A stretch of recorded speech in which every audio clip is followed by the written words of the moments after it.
పంతులు పంతులు fix చేయి, గుడిని fix చేయి, ఫార్మాలిటీస్ ప్రకారం దండ పూలు ఇవన్నీ కూడా ఏర్పాటు చేసుకోండి. Okay, everything clear right? Okay, చలో బై డాడ్, టేక్ కేర్.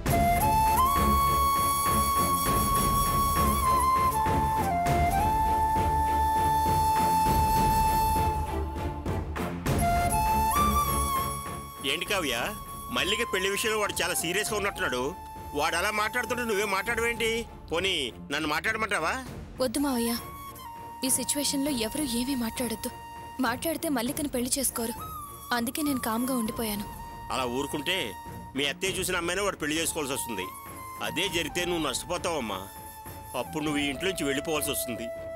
అది నేను భరించలేనమ్మా. నేను వెళ్ళిపోవడం గురించి నాకు బాధ లేదు మావయ్య. ఒక మంచి అమ్మాయి ఈ ఇంటి కోడలుగా వస్తే చాలు. ఏ అమ్మాయి వచ్చినా పర్వాలేదని నిజంగా నువ్వు అనుకునేదాని అయితే ఎందుకమ్మా నువ్వు అలా డల్ అయిపోయావు? ఆ కారణం వేరే మావయ్య. నేను ఇదివరకే చెప్పాను కదా, ఆల్రెడీ పెళ్ళైన వాడికి ఎవరు అంత తొందరగా అమ్మాయినివ్వరు. డైవర్స్ కేసులు, వీడోలు మాత్రమే ముందుకొస్తారు. అలా వచ్చిన వాళ్లల్లో కూడా ముందు నన్ను ఒప్పిస్తేనే తను పెళ్లి చేసుకుంటానంటున్నాడు. ఆ విషయం మల్స్ నాతో చెప్పాడు కూడా. ఇకపోతే మల్స్ నాకు డైవర్స్ ఇవ్వను అంటున్నాడు. అలాంటప్పుడు అత్తయ్య కోరుకుని ఏ అమ్మాయి ఇంటి కోడలుగా రాదు. నేను అదే ఆలోచిస్తున్నాను మావయ్య. కానీ మల్లిక విషయంలో అలాంటి ప్రాబ్లమ్స్ ఏమీ రావు. నువ్వు చెప్పేది కరెక్టేనమ్మా, కానీ విధి నీ జీవితంతో ఆడుకుంటే పరిస్థితి మరో విధంగా మారుతుంది. అప్పుడేం చేస్తావు? అలాంటిదేం జరగదు మావయ్య. మల్లికి ఇంటి కోడలుగా వస్తేనే ఈ కుటుంబానికి అన్ని విధాలా మంచిది. నిజమేనమ్మా, కానీ వాడు మల్లిక గౌతమ్ పెళ్లి ఏర్పాటు చూడమని నీకు చెప్పేసి వెళ్ళాడు. మరి ఇప్పుడు నువ్వేం చేస్తావు? మీరేం వరి అవ్వకండి మావయ్య. మల్లిక మెళ్ళో మల్స్ తాళి కట్టేలా నేను చేస్తాను. ఎలాగమ్మా? నా నిర్ణయం మారదు మావయ్య. నేను జరిపించి చూపిస్తాను. పెళ్లికి కావలసినవి కొనమన్నారు. నేను వెళ్ళొస్తాను మావయ్య.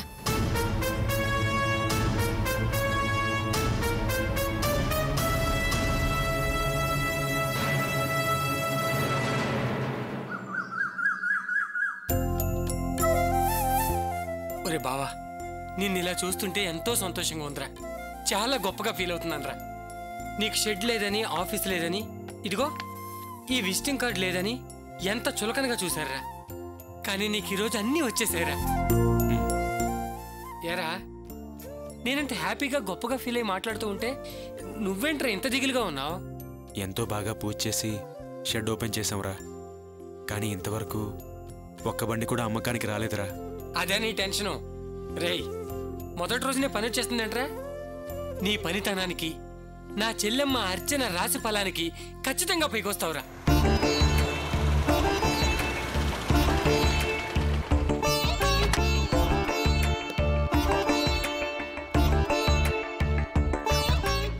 కృష్ణ, కంగ్రాట్స్ అండి. Thank you. హలో. హాయ్. అక్క చెప్పింది కొత్తగా షెడ్ సేల్స్ అండ్ పర్చేస్ పెట్టారని. అవును కృష్ణ, పెద్దగా ఆర్భాటమేం చేయలేదు. సింపుల్గా పూజ చేసేసాం. అందుకే మన కాంపౌండ్లో ఎవరిని పిలవలేదు. ఒక్క నిమిషం.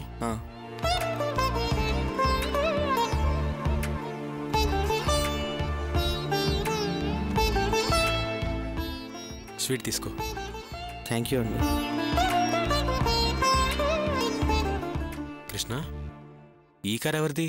ఇది నాదే సార్. ఈ బండి విషయం గురించే మీ దగ్గరకు వచ్చాను. బండి కొని 4.5 సంవత్సరాలు అవుతుంది. బాగా ఖర్చు పెట్టిస్తుంది. అందుకే దీన్ని నమ్మేసి ఇంకో బండి కొనాలనుకుంటున్నా. అలాగా? చూసావేంట్రా, నేను చెప్పాను కదా, నీ హస్తవాసి అర్చన రాశిఫలం. చూడరా, గిరాకీ వచ్చింది. కృష్ణ, బండి ఎంత కమ్ముదాం అనుకుంటున్నావు? సార్, అది నాకన్నా కండిషన్ చూసి మీరే చెప్తే మంచిది. ఇదిగో సార్, చూడండి. పద.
కృష్ణ సార్ ఈ బండికి 90,000 వస్తాయి.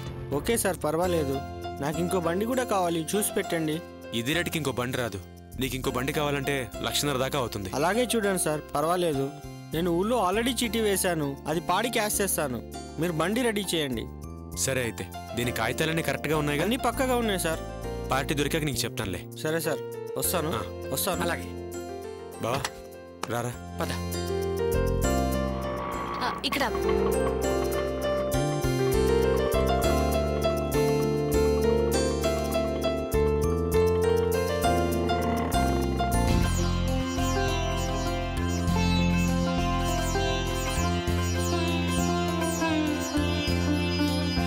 బావా, అర్చనకు పేరు మీద కొత్తగా షెడ్ ఓపెన్ చేశారా? అవునమ్మా, నీకు చెప్దామని అనుకున్నాను. కానీ మొన్న బారసాలకి పిలిచినందుకే మీ నాన్నగారికి చాలా కోపం వచ్చిందంటగా. అందుకే నీకు చెప్పలేదు. ఏమీ అనుకోకమ్మా. పర్వాలేదు బావా, మీరు కొత్తగా షెడ్ పెట్టుకున్నారు, నాకు చాలా సంతోషంగా ఉంది. రామ్మా, దేవుడికి దండం పెట్టుకుంది కానీ.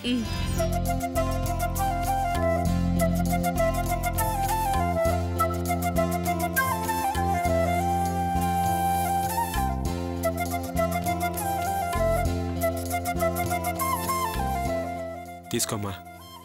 కంగ్రాట్స్ బావా. థ్యాంక్స్ అమ్మా. రామ్మా కూర్చో.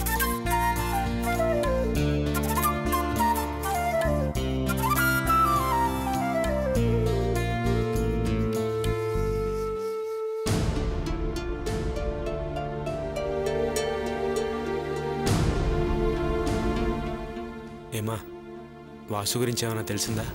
అదే మిమ్మల్ని అడుగుదామని ఇక్కడికి వచ్చాను బావా. కానీ మీరేమో షెడ్ ఓపెన్ చేసిన సంతోషంలో ఉన్నారు. వాసు గురించి విన్నానమ్మా. నాన్న వాడిని ఇంట్లోకి రానివ్వలేదంటగా. వాడు ఫుట్పాత్ మీద కనిపించాడని శివ, అర్చన నాతో చెప్పారు. చాలా బాధ అనిపించింది. వెంటనే వెళ్ళి వాడిని చూద్దాం అనుకున్నాను. కానీ అర్చన గురించి నీకు తెలుసు కదా, వెళ్ళడానికి ఒప్పుకోలేదు. అదే చాలా బాధగా ఉంది. బావా, వాసు మీద నాకు కోపం ఉండొచ్చు, కానీ ఎంతైనా ఆయన నా భర్త. పోతే పోని అని నేను వదిలేలేను కదా. ఆయన ఎక్కడున్నారో ఎలా ఉన్నారో అని తెలుసుకుందామనే వచ్చాను బావా. వాడు చేసిన పనులకి వాడి మీద ఎప్పుడూ నాకు కోపం లేదమ్మా. ఒకే రక్తం పంచుకు పుట్టకపోయినా వాడు నా తమ్ముడు. వాడు మీ దగ్గరుంటే మారతాడేమో అనుకున్నాను. వాళ్ళు ఏ మార్పు లేదు. మీ మంచి మనసు క్షమించినా దేవుడు మా నాన్న రూపంలో శిక్ష విధించాడు. ఆ శిక్ష తను అనుభవించాల్సిందే అని అనిపిస్తుంది. కానీ భార్యగా వాసు ఎక్కడున్నా క్షేమంగా ఉండాలనే కదా నేను కోరుకుంటాను. నువ్వేం కంగారు పడద్దమ్మా. వాసు తెలివైనవాడు. వాడికెవరన్నా గట్టిగా చెప్తేనే వింటాడు. అది నువ్వే చెయ్యాలి. వాడెక్కడో అక్కడ జాగ్రత్తగానే ఉంటాడు. ఖచ్చితంగా తిరిగి వచ్చేస్తాడు. నువ్వు బెంగ పెట్టుకోవద్దు, సరేనా? సరే బావా, మీరిచ్చిన ధైర్యం నా మనసుకి కాస్త తృప్తినిస్తుంది. మరి నేను బయలుదేరుతాను బావా. అదేంటమ్మా, ఇప్పుడే వచ్చి అప్పుడే బయలుదేరుతాను అంటున్నావు? పిలవకపోయినా షెడ్ ఓపెనింగ్కి వచ్చావు. ఈ శుభ సందర్భంలో నువ్వు టిఫిన్ చేయాలి. దగ్గరలో హోటల్ ఏదైనా ఉంటే అక్కడికి వెళ్ళి టిఫిన్ చేద్దామమ్మా, సరేనా? సరే బావా. బావా, నువ్వు ఇక్కడే ఉండరా, నేను 1 గంటలో వచ్చేస్తాను. సరే, మీరు వెళ్ళండి, నేను అంతా క్లీన్ చేసేస్తాను. రామ్మా.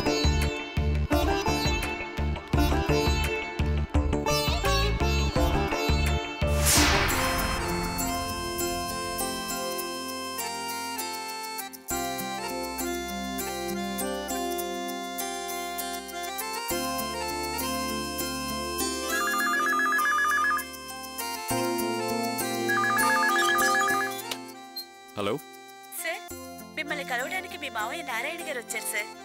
వాట్? మావి గారా? అవును సార్. సరే, వెంటనే క్యాబిన్ పంపించండి. అలాగే సార్. Okay okay.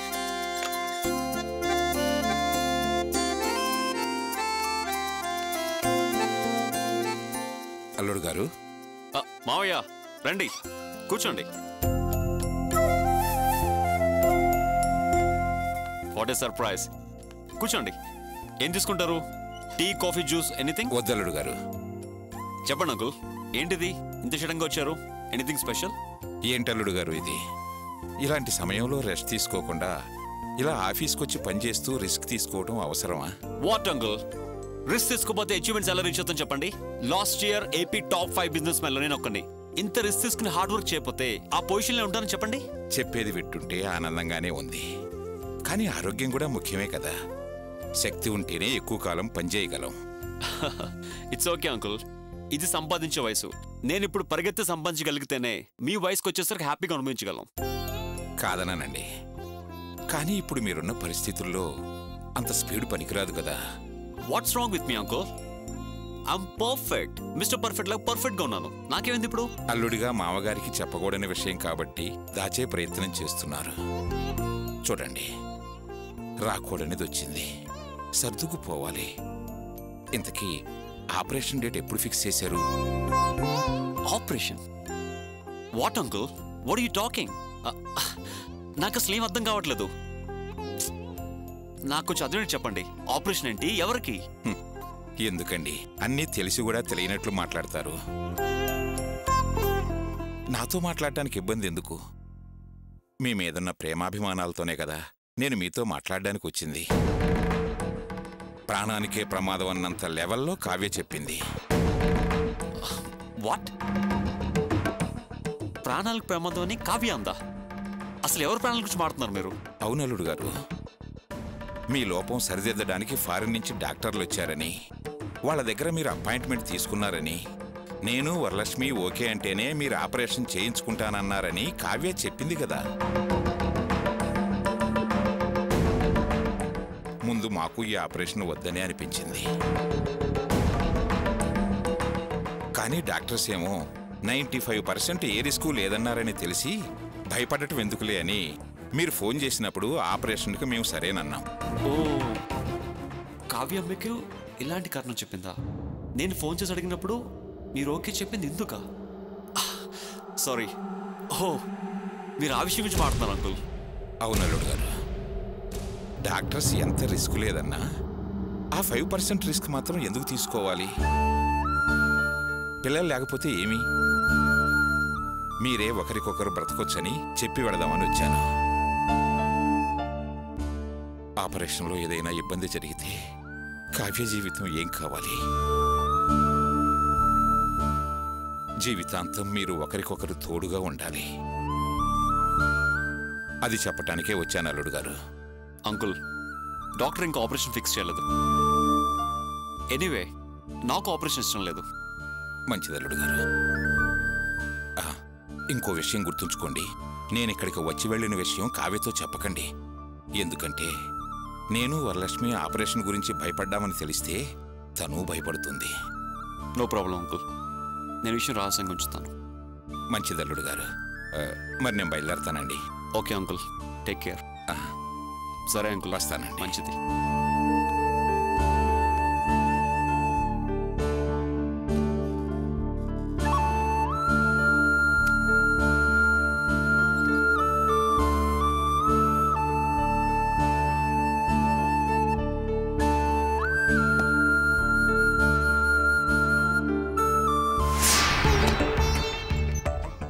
రామ్మా.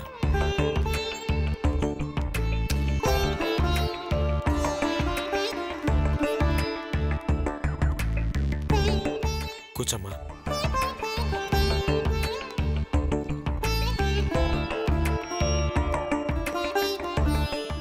Excuse me.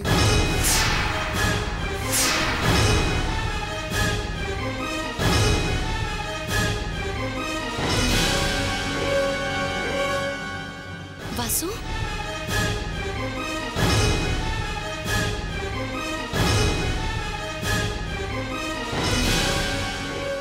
ఏం తీసుకుంటారు మేడం? ఏంటి వాసు, నేనెవరో పరాయి మనిషినైనట్టు మేడం అంటున్నా? నువ్విక్కడున్నావా? ఎక్కడికెళ్ళావో ఎలా ఉన్నావో తెలియక భయపడిపోయాను. నువ్వు ఇల్లు వదిలి వెళ్ళిపోయిన దగ్గర నుంచి తిండి లేదు, నిద్ర లేదు. ప్రతి క్షణం నిన్నే తలుచుకుంటూ బాధపడుతున్నాను వాసు.